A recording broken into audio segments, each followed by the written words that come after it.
Okay, before I go into work, I just wanted to hop on here and tell you guys about a book that I took for granted in school, because this thing, I know our OTPF is our occupational therapy Bible, but this should be our second Bible, because it really is so useful. It breaks down so much information, and that's the quick reference to occupational therapy.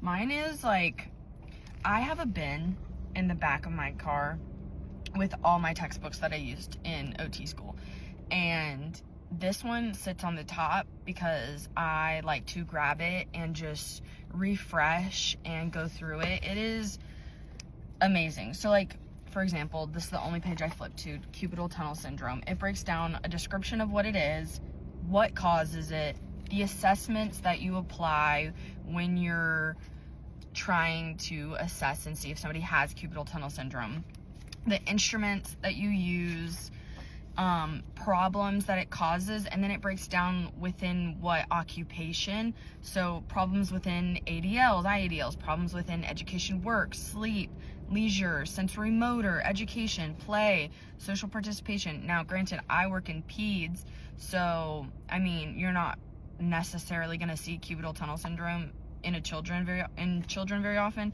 I mean, but adults play. There is play-based adult type activities like pickleball, things like that can also be considered a leisure participation, whatever.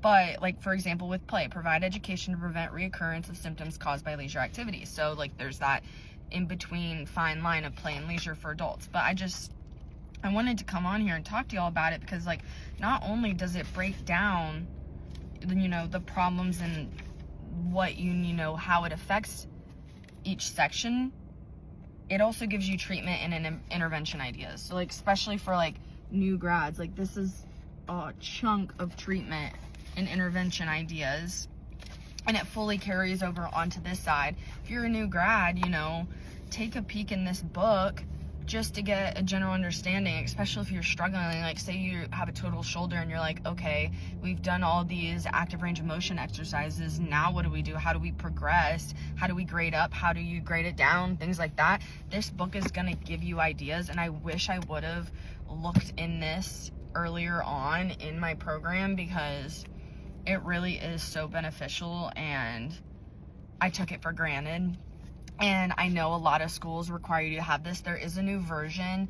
It's pink, and it's got this much thicker added onto it. So there's already more diagnoses in here.